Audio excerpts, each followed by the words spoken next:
E aí, gente, tudo bem? Beleza? Bom dia, boa tarde, boa noite, né? Como sempre, eu não sei o horário que você vai assistir essa aula, mas de qualquer jeito, que Deus te abençoe. A gente assistiu, né? A gente comentou na última aula sobre o capítulo 2 de Daniel, Deus que intervém. E para essa aula, se você quiser ter um panorama do que nós vamos comentar, e é importante que você faça isso, leia o capítulo 3 de Daniel. O capítulo 3 de Daniel é um capítulo muito interessante também. O livro de Daniel ele é muito interessante, tem situações muito específicas, né?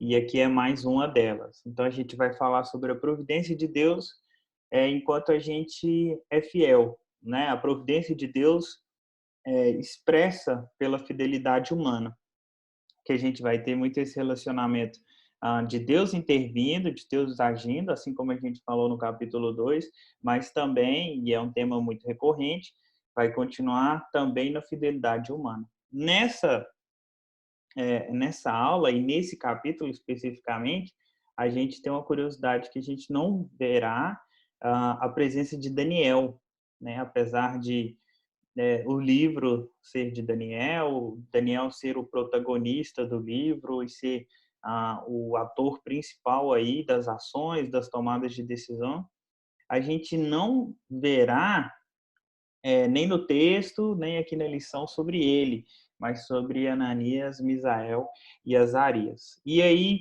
como você deu uma pausa no vídeo, como eu sempre comento, você leu o texto, você já sabe aqui que nós estamos diante de uma situação muito específica. Por quê? Porque Nabucodonosor resolve construir para si uma estátua. A gente viu no capítulo 2 de Daniel que Nabucodonosor sonha com a estátua. Ele sonha com a estátua composta de várias partes, de ouro, de prata, de cobre, de ferro, né, e de barro, e ele vê que o seu trono, o seu reinado vai ser destruído, depois virá outro, e sucessivamente. A gente viu os reinos referente a isso, a gente comentou sobre tudo isso. Ele passa um tempo, apesar dos capítulos, né, estarem aí de maneira breve, a gente lê numa sentada rapidinho os capítulos, há uma distância de anos, né? Obviamente, isso não aconteceu no outro dia. O capítulo 3 não aconteceu no outro dia do capítulo 2. Há um desenvolvimento. Nabucodonosor vai passando e ele se esquece, né? Do sonho, ele se esquece daquilo que Deus fez, daquilo que Deus é. Mesmo tendo colocado Daniel e seus amigos em posições de prestígio, de governo, e vendo a ação de Deus, a ação do Deus poderoso, Deus Israel, Deus Yahvé, ele se esquece. E aí, de uma estátua imaginária, de uma estátua que era símbolo, que era fruto de um sonho, e que mesmo assim tem o seu cumprir na história, Nabucodonosor decide fazer uma estátua para ele mesmo. Então, assim, o ego dele vai subindo cada vez mais, ele decide para si que irá fazer uma estátua. E essa estátua é interessante que ela tem uma figura típica de obelisco, né? Então você pode pesquisar aí na internet se você quiser ver. Não consigo colocar aqui na edição, não vou apontar, mas você pesquisa aí obelisco. Ela tinha um aspecto assim, e também a estátua era da figura dele, porque o texto não fala de qual Deus Nabucodonosor estava se tratando. Então, Nabucodonosor provavelmente, e é o que o texto indica e deixa assim com vestígios bem fortes de que ele fez uma estátua de si mesmo. E essa estátua, para quem gosta desses números e para a gente também ter uma dimensão, porque isso é importante, era uma estátua gigantesca, né, de 27 metros de altura para 6 de largura. Então, assim, era uma figura enorme, é uma figura de ouro. Então, Nabucodonosor fala assim: eu vou construir um memorial para mim mesmo, eu vou ser adorado como Deus. Ele institui isso no campo de Dura, ele ordena que haja um culto para ele. Não é, então, para você ver que culto a celebridades, culto a políticos, devoção a políticos, não é algo que começou agora, não é recente, vem de sempre, né? Tanto os políticos os governadores, os líderes, incentivando isso quanto às pessoas. Então, Nabucodonosor é mais um desses governantes tiranos, arrogantes, que arrogam para si o título de Deus, quando os convém, né? Quando não os convém ou quando a coisa fica feia para eles sempre tomam posturas de humildade ou de serem simples pessoas. Mas, no mais, eles sempre atuam como deuses, né? Como pessoas que têm o poder, que são divindades. Em alguns momentos falam que são instituídos por Deus, em outros momentos eles passam até além de validar os seus erros, dizendo que foi Deus que capacitou isso, sendo que não é, eles passam o que acontece? A dizer que são os próprios deuses ou o próprio Deus. Dito isso, a gente olha para essa situação e Nabucodonosor passa um decreto em todo o reinado. A gente tem que lembrar que a Babilônia governa o mundo todo, então todo mundo teria que comparecer nesse dia, ia ter o dia de inauguração para adorar Nabucodonosor. A gente vai caminhar, né, para ir mais rápido, para ficar mais didática a lição, e Nabucodonosor instaura esse decreto, todos teriam que aparecer, todos os servos, todos os reis, de todos os reinados, de todo mundo estariam lá para essa cerimônia. Então imagine assim como a ONU, uma reunião que todas as lideranças estão lá. Elas estão lá porque quando tocar a trombeta, todas as pessoas terão que se prostrar e adorar Nabucodonosor. E isso, obviamente, foi, né, um evento que se espalhou, deve ter causado todo um burburinho, toda uma emoção sobre isso. E aí chega o dia, né, de adorar Nabucodonosor, a trombeta toca e todo mundo se prostra diante de Nabucodonosor. Imagine um campo gigantesco, uma estátua gigantesca do tamanho que a gente viu, 27 metros de altura, 6 de largura, toda a liderança do mundo, milhares de pessoas, né, centenas, milhares de pessoas ali prostradas diante de Nabucodonosor, o adorando ajoelhados. Só que essa cena é muito forte, por quê? Porque 3 pessoas não se dobram diante de Nabucodonosor.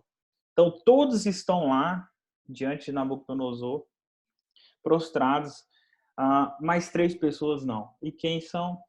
Ananias, Misael e Azarias. Obviamente, né, o decreto fala que quem não adorasse morreria, eles são dedurados, eles são entregues, e Nabucodonosor busca julgá-los, né, e traz eles para a corte enfurecido, porque há uma ofensa a Nabucodonosor, porque eles falam assim, não, você não é rei, né? Os judeus, eles sempre continuam falando, não, o nosso Deus é o único Deus, só ele é Deus, eles estão olhando para o Pentateuco, eles estão olhando para os 10 mandamentos, não terás outros deuses diante de mim, não fará para ti imagem de escultura, nem semelhança alguma. Então, eles falam assim, nós nunca vamos adorar outro Deus. E esse é o grande motivo de revolta do povo de Israel em todos os tempos, né? No exílio babilônico, depois lá no período entre o Antigo Testamento e o Novo, das revoltas do Império Romano, eles sempre se negam a adorar outro Deus que não seja o Deus Yahvé. E aqui eles estão diante do rei Nabucodonosor, e o rei Nabucodonosor está muito bravo, mas muito, muito bravo. E eles falam assim, olha, rei, a gente trabalha para você, nós não somos estranhos para você, Nabucodonosor sabia quem eles eram, mas nós não vamos adorar, simplesmente, nós não vamos mudar de ideia e nós vamos arcar com as consequências de sermos fiéis a Deus. O que acontecer, aconteceu. E eles falam assim, só há um Deus. E outra coisa, o nosso Deus é poderoso para todas as coisas e para nos livrar. Mas, e esse mas é muito importante porque está presente no discurso deles e muitas vezes não está no nosso, porque a gente lê o texto e acha interessante, é muito bonito, ele fala assim, Deus pode nos livrar, mas se ele não quiser nos livrar, ainda assim nós vamos obedecer. Então, como isso é interessante? Porque eles têm aqui, há tantos anos antes, uma teologia que vai contra a teologia da prosperidade, ou seja, eles sabem que ser fiel não quer dizer que vai trazer necessariamente coisas boas ou remuneradas, ou sucesso, ou uma promoção. Não, eles sabem que ser fiel a Deus é isso que é o sucesso. Obedecer a Deus é o sucesso. Viver diante de Deus é o sucesso. E não o retorno financeiro, ou o retorno de alguma coisa para isso. Então, a oportunidade que eles têm de ser fiel, é isso que eles se apegam. E se Deus quisesse libertá-los, ótimo, seriam libertos, iriam testemunhar disso. Se Deus não quisesse libertar, ótimo, eles seriam fiéis até a morte. E o rei então fica enfurecido e fala assim: então pode aquecer mais ainda a fornalha. É para aquecer mais. Se ela está quente, eu quero muito mais. O texto fala que de tão quente a fornalha estava que os homens que foram jogar Ananias, Misael e Azarias foram queimados. Então, os próprios guardas que fizeram isso foram queimados. E eles são jogados lá dentro dessa fornalha, mas a fornalha, né, tem uma visita, tem uma pessoa que foi visitá-los nesse dia. E o texto fala que havia um homem caminhando nessa fornalha. Tinha 4 pessoas naquela fornalha. E o rei se inclina para ver aquilo e pergunta: mas não são 3? Mas tem um ali como aspecto de anjo, como aspecto de Deus. E não é como aspecto de Deus, não é como aspecto de anjo. É o nosso Senhor Jesus Cristo. O nosso Senhor Jesus Cristo numa teofania, que é o quê? É uma aparição de Deus, né, de Jesus Cristo, antes dele se encarnar, uma aparição de Deus na Terra, num momento histórico, antes dele se historificar, Jesus está presente ali. E ele se encarna, ele está naquele momento ali, ele se historifica, né? Não necessariamente se encarna, mas pode se encarnar. E ele está ali, caminhando com esses jovens, né? Que já não são tão jovens assim, mas são novos ainda, são pessoas que estão na sua flor de idade, né? Eles foram para lá adolescentes, desenvolveram, cresceram, trabalharam um tempo, ainda têm uma vida pela frente. E eles não cederam. E o Senhor Jesus caminha com eles ali. E Nabucodonosor olha para essas situações e fala assim: isso é impossível. Como que eles não morreram? Os guardas que foram jogar eles ali morreram, mas eles estão ali dentro e não foram queimados. Prova que viver com o Senhor não quer dizer que todas as vezes vai dar certo, mas também não quer dizer que todas as vezes vai dar errado. Não quer dizer que os milagres não acontecem na nossa vida. Eles podem acontecer e eles acontecem, na verdade, diariamente. É porque, às vezes, a nossa concepção de milagre, de intervenção, é algo como se fosse quebrar as leis da física, ou alterar as leis que a gente vive, ou fazer alguma coisa que a gente nunca viu. Mas o próprio fato da gente caminhar, da gente ter sucesso nas coisas, da gente poder sobreviver, da gente não ter acidentes, da nossa saúde ser preservada, da nossa condição financeira não ser muitas vezes destruída, mesmo num cenário que a gente vive caótico, isso já são milagres. São intervenções do Senhor que Ele faz diariamente, todos os dias, caminhando conosco, nos abençoando. Então, esses jovens são alcançados, Jesus está com eles e eles são libertos da fornalha. Depois disso, Nabucodonosor fica impressionado, né? Ele, há uma alteração de humor, ele é bem doido, assim, ao mesmo tempo que ele quer matar, depois ele já vem e fala assim, não, agora o Deus de vocês, eu vou escrever um decreto e ninguém pode falar mal do Deus de vocês, e o Deus de vocês vai ser reconhecido como o único Deus. Tá? Ninguém pode fazer algo desse jeito, ninguém pode fazer algo desse gênero, nenhum Deus é capaz de fazer isso, obviamente não é, o Senhor é o nosso único Deus, a gente sabe disso, mas ele não sabia, e ele baixa um decreto fazendo isso. E esse testemunho, ele vai alcançar todas as pessoas, porque se todos viram que eles não se dobraram, certamente também eles quiseram saber qual foi o resultado disso. Então, o que a gente vê aqui, caminhando para o nosso encerramento, é que obedecer ao Senhor redunda em graça para a nossa vida e em ministração para a vida das pessoas, em testemunho público. Se nós quisermos viver de maneira sábia, nós vamos precisar continuar caminhando como no livro de Daniel, com sabedoria, mas com firmeza, disposto a pagar o preço da nossa fidelidade. Então, seja na alimentação, seja em dizer não para os costumes, seja em dizer não para a idolatria, seja em dizer não para autoridades, para superiores, quando assim for preciso. E fazendo sempre a nossa parte, sendo sempre o melhor, caminhando sempre com o Senhor. Entendendo que se o Senhor nos livrar, bênção, nós seremos libertos, nós teremos uma vida de bênção. Mas se não, se o Senhor não nos libertar, se o Senhor não nos salvar da fornalha, nós morreremos queimados, mas com Ele, porque Ele está conosco o tempo todo.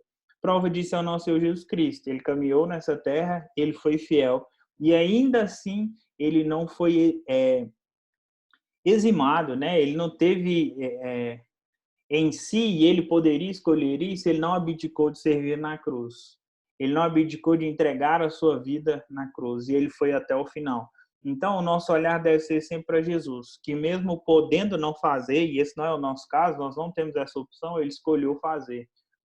Nós devemos obedecer ao Senhor, caminhar com Ele, viver diante dEle e segui-lo até o fim, pagando o preço disso, aproveitando a oportunidade disso e sabendo que Ele está conosco todo o tempo. Ele estava com Ananias, Misael e Azarias e continua caminhando conosco. Para a gente dar um testemunho público, é preciso que a gente saiba encarar as fornalhas quando preciso. Abrir mão do nosso ego, dos nossos sonhos, muitas vezes, das nossas posições, se assim preciso for, mas também ter as nossas convicções e o nosso relacionamento firme com o Senhor, sabendo que Ele vai nos libertar quando for da vontade dEle e que caso a gente enfrente as dificuldades, Ele estará conosco. Então, o desafio para você e para mim é que a gente aprenda com esse estudo, que a gente aprenda com essa aula de que servir ao Senhor não é simples, é um caminho doloroso. De fato, a gente vive numa era que a gente quer negar todo tipo de dor, todo tipo de dificuldade, mas essa é a realidade do cristianismo. Não é só isso, mas é uma parte do nosso relacionamento com Deus, de fidelidade e de enfrentamento. E principalmente de testemunho, testemunho do reino, da sabedoria e da vontade do nosso Senhor Jesus Cristo. Então, fica esse desafio para você, continue lendo os capítulos de Daniel. Se você tiver alguma dúvida, né, pode falar, pode deixar em qualquer meio aí de comunicação que a gente tiver. E que Deus te abençoe, que essa palavra seja uma bênção para o seu coração e que Deus alcance o nosso coração e nos capacite a viver e sermos fiéis diante dEle, fazendo a vontade dEle. Tá bom? Um grande abraço. A gente volta, né, semana que vem com mais uma aula sobre Daniel, nos capítulos e nesses ensinamentos que têm sido tão importantes para nós. Um grande abraço, fique com Deus, que Deus abençoe seu coração.